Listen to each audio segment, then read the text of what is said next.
Hello, everyone, and welcome to the Now What Show. I'm your host, Amber Christian. It is my privilege today to welcome Alisha to the show. Now, Alisha, can you please introduce yourself and tell us about your business?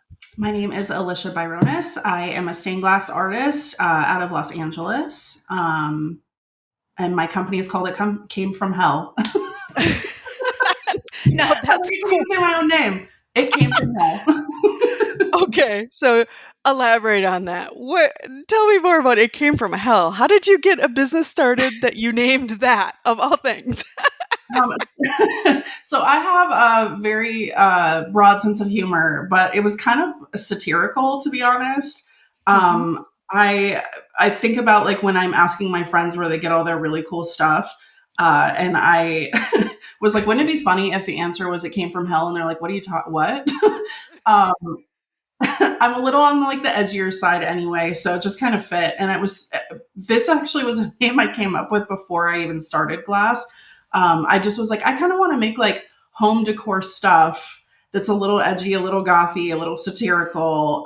So I think that's where it came from. And then, like 6 months later, I was starting to do stained glass classes.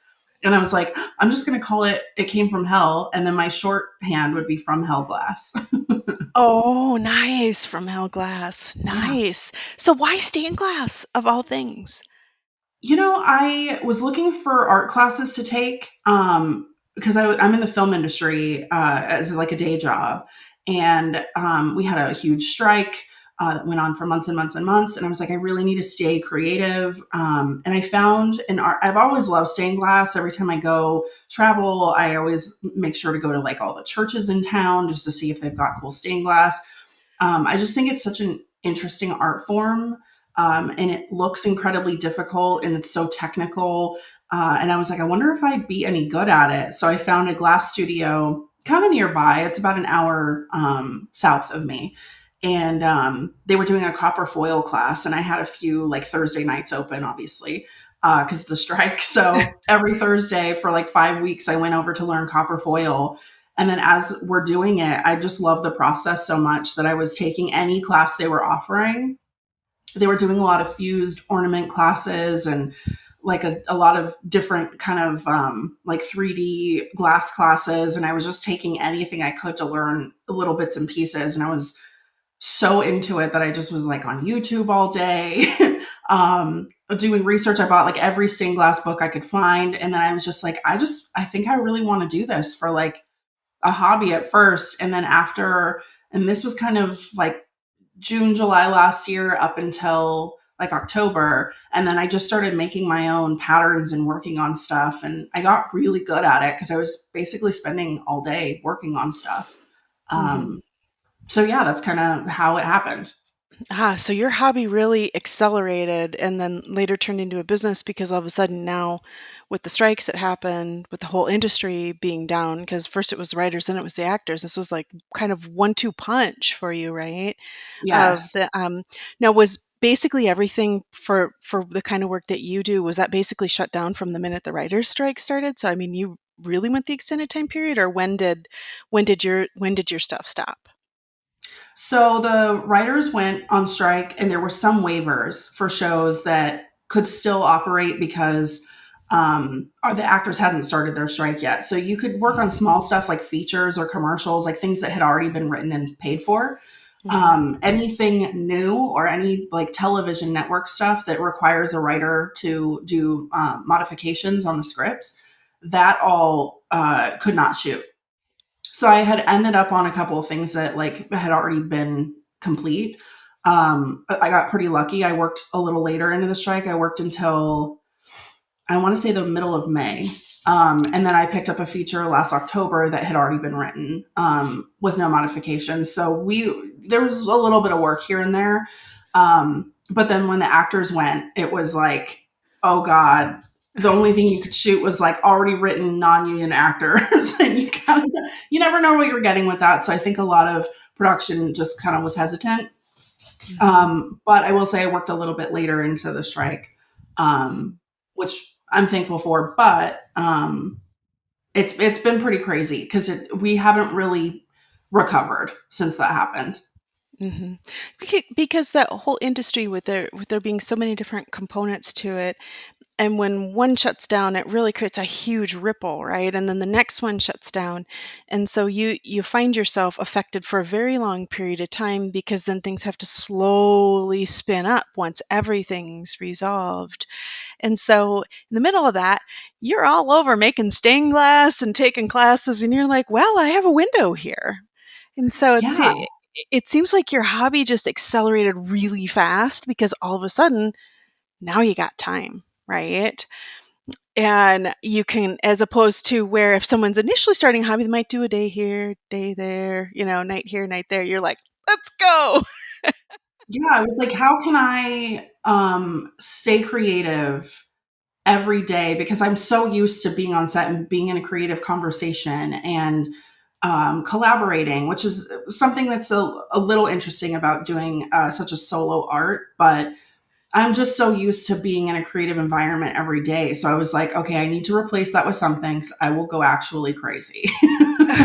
Like the very definition of crazy will happen if I don't have some sort of creative outlet. So I was like, you know what? Every day that I'm not on set and I can't find like my normal work, because it is a very freelance industry, even if we're union, I'm just going to work on glass, and I'm going to try to learn as much as I can, and um, perfect as much as I can, because there is a level of like learning how to do every step properly and as fast as you can, because it is a very time consuming art.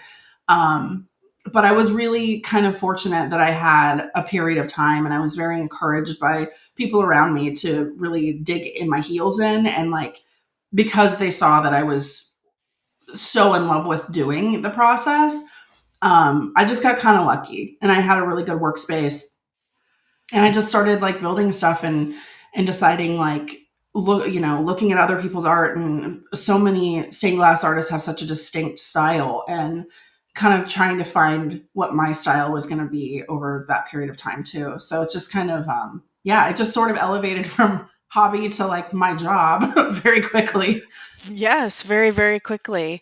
And so how long did it take from the time that you started taking classes to all of a sudden you're like, hey, especially because you're creative already, to making your own designs? Did that take very long? How quickly did that happen for you?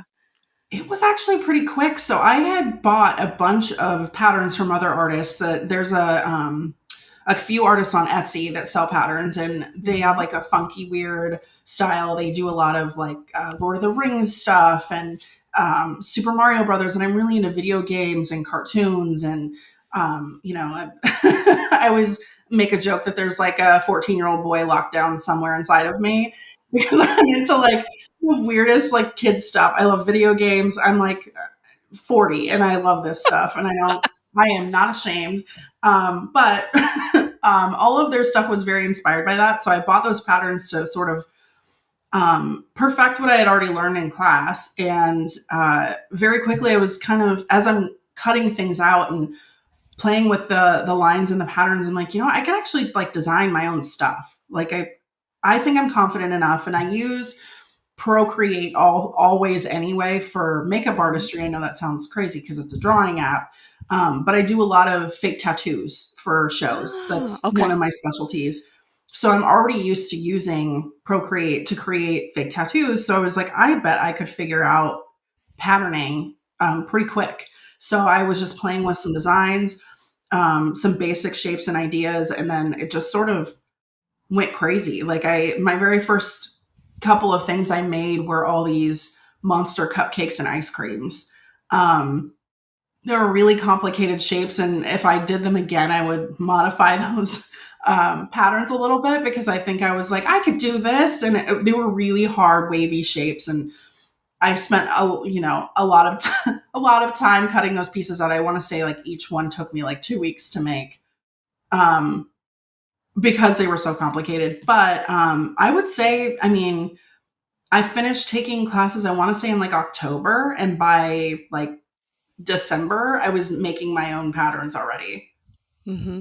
Yeah, so it's pretty quick. Once you've been creative, you have to master some of the technical skill set, and then you're just off to the races as you start to master that technical skill set. So, did you initially start out selling a finished product? Is that where you started? You don't sell patterns yet, do you? I don't sell patterns yet. It is on my radar. I started selling completed projects basically. Hmm. And I started online. And then I have a great friend who I also know from the industry who was originally a costumer. Um, I think she still does a little bit of costuming, but she was in design for a lot of clothing companies like Hot Topic, Killstar, a lot of like the gothic brands. She was designing capsule collections for brands for them. Long story short, she has uh, her grandfather, so a family member who got her into doing like entomology, and she does like bug pinning, but Mm-hmm.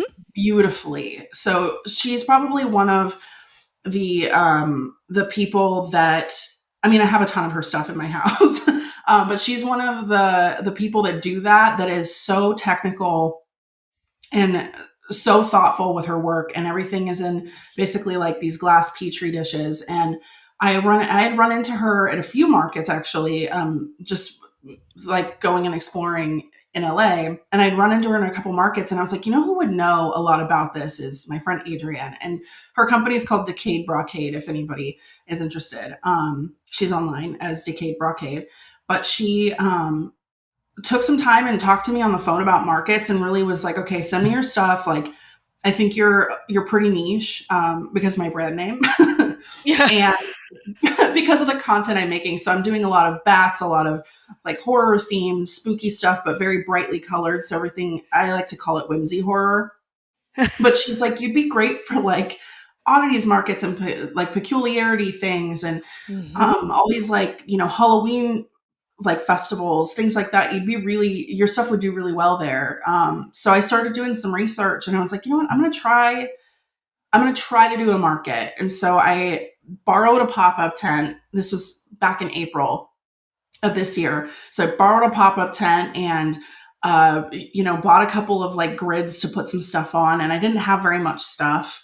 And it was this little tiny show out in Lancaster, which is like not the biggest market, but I had so much fun. I had so much fun. And I used to there was a period of time in my career where I was doing some like face to face retail anyway. So I was used to selling. But it was so much fun being around people with similar interests. And it was really, really gratifying to see people's reaction to stuff when they would come up and they'd be like, oh my God, this is so cool. And I was like, oh, they think my stuff is cool. So I was like, I think I kind of love doing markets just because you get, even if, it's not the best day or whatever, like people are so kind and like very supportive of the art that I'm making. So it's kind of addictive. Hmm. Have you started accepting commissions yet with I stamping? have. How Um, gone? so I have this crazy story. So I have a friend named Tim who commissioned me to recreate a church window, which is very funny considering my brand. And I was like, are you sure you want me to do this? Because it'd be weird that I'm a company called It Came From Hell commissioning commissioning a church window. But it was a really, really sweet story. And yeah, so that's on my Instagram. But it's this, we did like an 18-inch recreation of a giant church window from the 80s. Oh, That was a gift for cool. his father, and it was a really cool Oh. story. His dad actually had, we didn't know this until he gifted it to him because it was a total surprise, but he had ended up designing that window, and then his grandparents had paid to have it installed because they didn't have a lot of money because they were just starting the church. And I thought that was just the coolest, like generational connection because they wanted it as like a generational heirloom. Mm, But it was so fun having to match the glass from like the old 1980 photos that I had, and it was a really fun project. that's so cool. That is so cool. And did you imagine that you would ever take commissions, or were you just like, next. Like where was that on kind of your was that on your bingo card as you started this stained glass business? No, I mean, I knew that everybody took them, and so I was like, okay, eventually, like if I get good enough, like because you're always because it's such a solo art, you're not sure. And like, it did have a lot of people around me that it's like, oh, you're doing really great at this. Like, you're getting good at this fast. And I'm like, I don't know, but like, are people going to want to pay me to like make them stuff? Because it's, it's not a cheap Hmm. purchase. It's not a cheap Right. commission. So, and depending on the size and all of that, I was like, oh God, I'm going to have to learn how to frame stuff if I'm doing this kind of thing. And I just was not really sure. But then, like, as I'm going to markets and after I did two commissions. One of them was actually a bouquet of flowers. That one was really tough to figure out. And I actually had to do a lot of glass painting, like airbrushing glass to make it like have a good gradient. So learning how to use like fusing and stained glass to do these commissions to like make them as close to my art style as possible, but also what people want, is a little intimidating. But after doing like two of them and they were just friends, I hardly charged them anything. I was like, you know what, I'm gonna just start taking commissions because there's always a way to figure it out, and the maker community is so giving of knowledge typically that like I feel like if there was ever a question, and I know enough people that build things too that I could always lean on them and ask questions. And YouTube University is killer for learning how to do things really quickly. But yeah, that's kind of, I don't think I was like immediately interested, but now I like love doing it because it's a whole other challenge than trying to think of something on my own. Yeah, and it's a whole different revenue stream, right? For most small artisan businesses, can be kind of key because you're right when you talked about the craft fairs. You could have bad weather a particular day and it just really knocks it down. And if that was one of the fairs you were counting on to kind of make that little business's revenue, that can really hurt. So just being able to diversify your revenue streams a little bit, say, I'll take those, I'll take those. And yeah, the first projects are almost always, you're not making a ton of money, but you're learning how to do a commission. You're like, Yes. oh, here's the process. You're developing your processes and you're learning a lot about the interaction with the customers around the design. And so there's a whole bunch of you're getting your little university degree and dealing with commissions, which are their own beast as part of that process. So now, do you sell? So you sell at craft fairs. Yes. You started accepting commissions. How about online? I do sell online also. I want to say the hardest thing about what we do, um, as like handmade artists specifically, because you're literally using your hands all day to make the things. And so keeping up with my website can be pretty hard. And I typically make a lot of things that don't go on my website. Like you'll see them on my Instagram. But I won't put them on my website because I need something to sell at markets. Mm-hmm. So typically I'll make things just for markets. And then if they don't move, especially if they're themed. So if there's like, I did one that was like kind of occult themed. So I had made a couple pieces that I didn't even put on Instagram until after that market. So I try to keep up on my website as much as I can. And it can be a little hard because you're spending your whole day making stuff and then updating the website, but I do sell online. Hmm. Yeah, but also if your primary is you have to make things to get them ready for a craft fair, and then if they're still available after that fair, then to put them online because now they're still available. But yeah, it's a balancing act because you don't want it up on the website and it moves at the craft fair. So you have especially with very unique art that you're doing. So you have kind of that unique, more one of a kind type process. Do you do multiples of any of your patterns yet, or have you primarily done mostly one of a kind pieces so far? So I'll do what I kind of decided was to do multiples, but in different glass mixtures. So I won't Oh. ever do the exact same piece over and over. There's only one piece so far that I've made multiples of, and it was a Fallout Vault Boy. I made five. They're incredibly hard to make because of the cuts, Hmm. and the amount of glass those cuts take. So I only made five. I kind of like the exclusivity, and because they're like I mean, I don't want to say they're fine art pieces, but because they're more complicated. I just think that there's a lot more to having something that is only you have that. Um, and even if I use the same glass, so I make these really cool bats that do insane at markets. People love these bats. And they're like 6 pieces, but even if I use the same glass, I will like swap the pieces. So I'll put like mirror. So like I'm thinking of this couple of best friends at the last market I did that was so cute. And they were so excited that I had 2 of the same, but they were different. So they bought them as like best friend bats. It was the cutest thing ever. Was they were so excited that I had 2 of the same, but not the same. So I had used this like cranberry glass that has a really cool shine through with the when the sun comes through it, but I did mirror and that, and then I had swapped the center pieces, so like same but different. So I'll do a lot of those. So I'll repeat those patterns that do really well, but it's always different glass mixtures. So technically, it is still a one-off. It's just the same. Hmm. Hmm. So you're selling online, you're selling in markets, you're taking commissions work. Have you found any other unorthodox sources of revenue in these early days? Because you've been pretty open-minded to things. So, I have been sort of talking with a friend of mine who I would consider like a fine artist. He's an insane painter. I know him from the makeup industry. He as a body painter, but he's moved into illustration.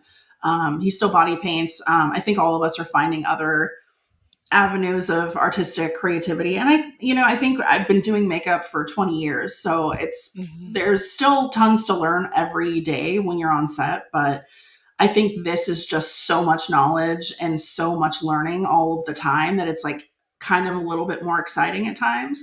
But he actually, we were talking because I'm starting to work with him on some bigger scale things. Hmm. Um, so I'm going to move out of, not move out of, but move to doing some larger size leaded projects instead of just copper foil, Mm. small like sun catcher stuff. So I was talking to him about like potential for these larger scale projects we're going to start doing together. And I think the collaboration is kind of like the next Mm. step for me in having, because I cannot draw. I'm good at a lot of things. Drawing is very hard for me. Um, I know in my brain what I want and it will not come out of my hands. So I think for larger scale, very detailed stuff, it's a good idea to collaborate. And I am just so inspired by so many artists that it'd be a lot of fun to like turn what they do into like a glass version. So me and him have been talking a lot about what that could look like and where those could go, those projects. And he has a lot of interactive entertainment or like what do we call them, activations, like influencer activations, tons of these companies that are doing these sort of like in-person events. And we were talking about kind of pitching a few ideas to these companies to do interactive pieces, which is gonna like take everything to like a whole other level. Hmm. And I've never been shy about trying new things. Hmm. I kind of just dive in and I don't think about it sometimes before I'm like, yeah, that's a great idea. We should just do that. And I just kind of keep it pushing. And I'm like, okay, so we were talking about this giant thing that Toyota had done at a music festival. And he's like, but it was like a 3D like art that somebody had done. And he's like, but we could do something like that. And he's like, and I could draw it up and we could just do like this giant scale thing. And even if we made it like it looked like stained glass, but it's acrylic. And I was like, oh, that's a great idea so that people can't break it. So there's just like all these other avenues to use this style of art in conjunction with like painters and illustrators that I'm kind of really excited for. So I'm hoping that we can do some like art installations. Um, and then maybe that's like another stream of revenue and like something really exciting. I'm just scared about the scale, but we could do it. Hmm. Yeah, I mean it's always a one step at a time, and I hear you on not being able to draw. I can draw a mean stick figure, but that's about it. At this stage of life, those skills are just Oh man. not so present, even that my grandmother was a fine artist. So ironic, but I guess I've never really tried that hard either, past my mean stick figure. So I hear you on that. Yeah. But it's really about blending the best of both worlds, right? And that it's taking and creating a new medium and something new and unique and things audiences haven't necessarily seen that much of. So you have to be able to catch people's attention, right? As opposed to being one of many, and you can do that, but that requires different strategies. But when you're very unique, that is its own whole set of marketing, when you're Yes. doing that. And it all depends on what you need as the artisan that's creating. And you seem to have a strong need to create new, as opposed to repeat and optimize an existing process. You have a strong creative outlet that's like, nope, create, create, create, create. I got to get that out of me. So you're creating more of these one of a kind and collaborative type pieces. So it's always fascinating to see where what's coming from inside the artist starts to come out in the products and what they're creating as part of that process. So this has been such a cool, fun interview. How do people follow you on the various social media platforms? How do they find you? I am on Instagram and TikTok. I don't use TikTok that much. I should. But I'm kind of older crowd. I don't really understand it. I don't either, to be very honest. I just scroll and I'm like, what happened? Where did all my time go? But I am on both platforms as at From Hell Glass. And if anybody's curious about my makeup work, I'm also on Instagram as Alisha Movie Makeup. It's ALISHA Movie Makeup. All right, fantastic. Well, thank you so much for being with us today, Alicia. Yeah, And thank you thank for you. having me. Yeah, thank you everybody for joining us for this really interesting, fun interview. And we will see you next time.